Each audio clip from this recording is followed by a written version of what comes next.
Hey there and welcome back. This video is just going to be me kind of chatting through what I'm doing and just some thoughts. And yes, no specific topic with this one, just dailies, herb runs, and we'll probably do a Reaper or a Slayer task. So I had been camping out at the Ballarat brush spot for quite a while and just collecting the materials. I don't really have any use of restoring these artifacts, so I thought I'd just sell off the bits. I don't really need a Ballarat brush offhand, so I'll probably just go back to the old archaeology spot as it seems to make a bit more money. Just over at, what do they call it? The Ancient Magic Munition spot. I like to camp there because it has the Blood of Orcus, which seems to sell really well. The dragon metal sells okay as well. But yeah, some of them not really making a lot, so moving on. I did see that grimy Marintil is actually one of the top selling herbs at the moment for some reason. So maybe I'll plant some Marintil seeds and maybe they'll sell better. Herbs really are not selling well at the moment, just in general.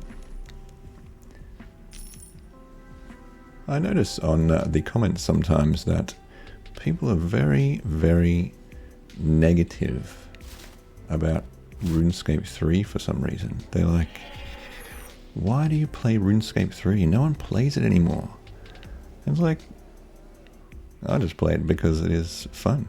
I don't really care if people play it or not play it. Can they just, if you want to play it, play it. If you don't, then good luck to you. Play something else, that's fine. Anyway, leave people to their ideas, I suppose. I did actually plant some airbuck seeds, as those things are selling for heaps, but then I listed them on GE and they're not really selling. And the seeds are like 80k each, but then they're supposed to sell for 20. I'm still unlocking all of the seed patches for these as well.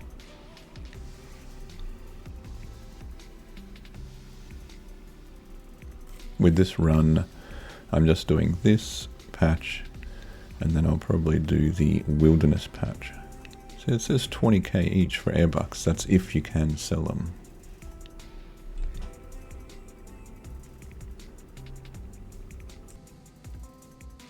Yeah, I usually prioritize this wilderness patch as well, as it does have the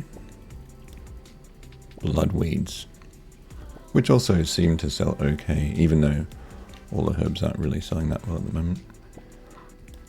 But if I had to do just 2 herb patches, I'd probably do that, the Grove one, and this wilderness one.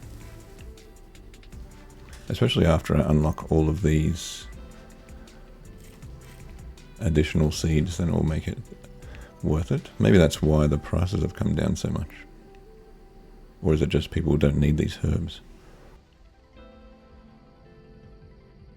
So just from those 2 patches, you can see it's 373k worth. Not too bad.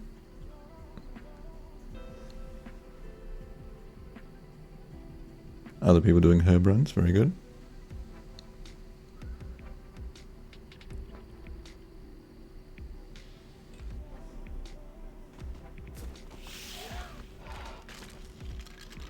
See if they sell. And no, they don't, even for 5% less.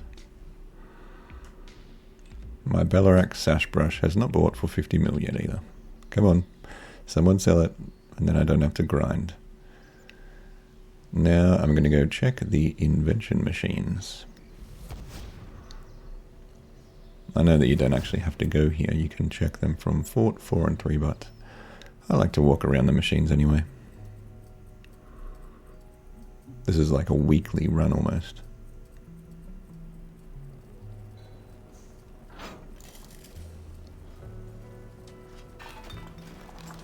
I think it takes 8 days to go through the Ascendry bolts and then you just refill them. I just buy 10k every week, and then I think another around 10k nature runes that uses as well.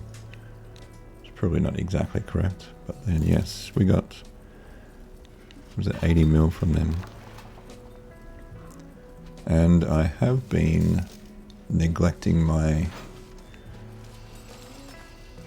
junk that I get from here. I mean simple parts. So I think I have a lot of simple parts to be making into the... Oh, I can't think of the names of these things. The empty charge shells.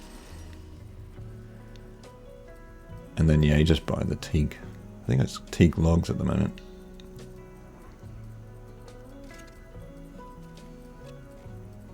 Yeah, the divine charge is empty. Here we have 45,000, so that's probably an hour sitting there making empty charges, but you definitely make your money back from doing that. That's also just a weekly thing if I can be bothered to sit there and make them.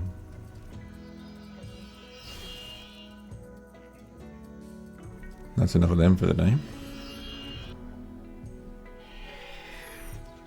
So divine charges sell for how much? 29k. That's fairly decent. Now we just have to buy more bolts and refill the nature runes. And then we'll see how much cash we have left from doing that.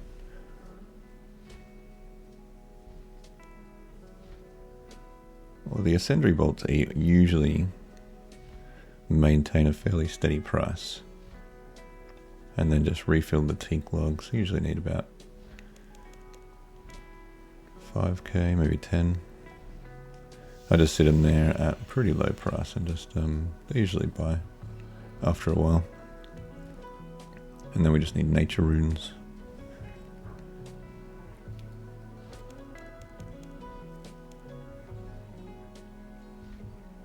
So you can see without the teak logs we end up with about 19 mil profit every week or so for that. But then also if I made the charges, we'd have quite a lot more.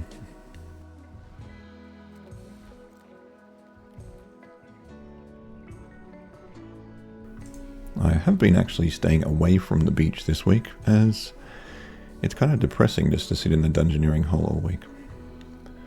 So it's free experience, but it's not very... It kind of makes me a bit... I don't know. It's not really gameplay, so I think I'll avoid that for this particular event.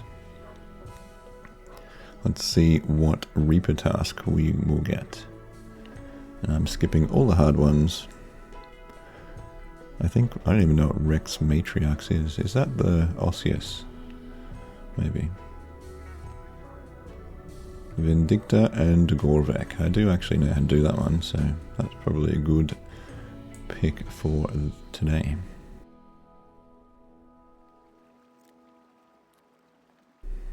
So I do actually have 15 minutes of Vindicta fights here, but obviously they're all the same. So I'll probably just do getting in there and maybe the first fight or any highlights and just chat through. We don't really need any of this hardcore stuff for Vindicta. And probably don't really even need that much food, but we'll bring it anyway. Those Portent of Life restorations can be quite handy. If you get below a certain health, it just automatically refills your health. I found them to be good on some boss fights.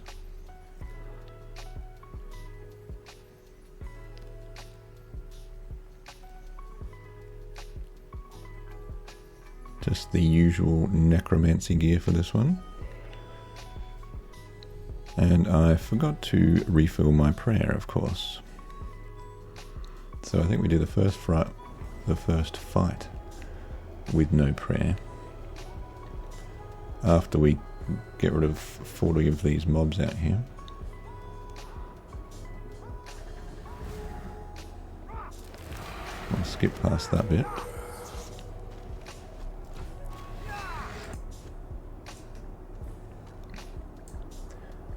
And that's 42. Now we can go in, and I think you can actually go back to Wars and then back to the Reaper portal, and it will let you back in after you've got your 40. If you need to refill gear and that kind of stuff. They actually drop decent loot out there as well. I think I get more from the loot just on the outside than I do from the actual boss.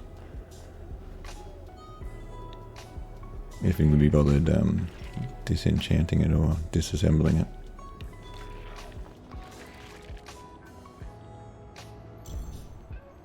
I have a dog that is up the back that does 1 bark every minute. So you can probably hear that in the background. I don't know why. It kind of just does 1 bark. And then it's quiet for a bit and does another 1 bark.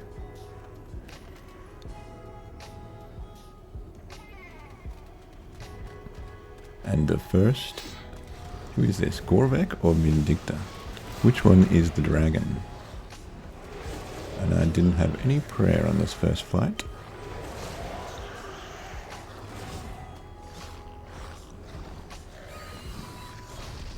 All you really have to do here is just walk out of the flames. Every time there's flames, walk out of it, put everything on revo bars, and then hit your finger of death or your death grip whenever your kind of, whatever they call those, the charges are up.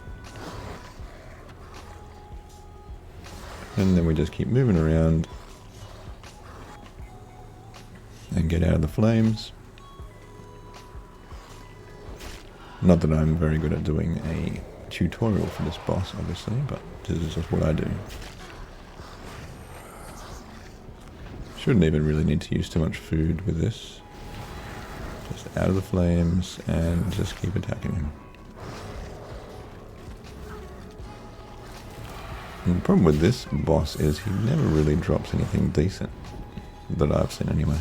I mean, he drops the anima core legs and chest and that kind of stuff, but they're not even worth anything anymore. They're about 100k, if that.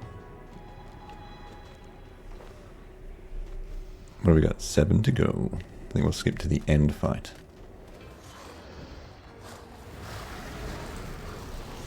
And that's all of the 7 done. That was quick, wasn't it? The very last thing. And I think maybe we'll get a drop off this one. What do we get? Dormant Anima Core Legs. Fairly decent, 100k. I mean, we got a few things from these, not too bad. I usually just skip Reaper tasks if I don't like them, so less points, but still got some points. And if we add up all of the items, what do we get?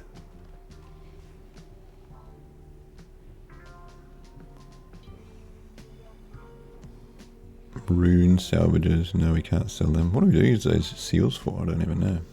Lots of bones, some diamonds, 1.4 million from 7 kills and about 15 minutes-ish.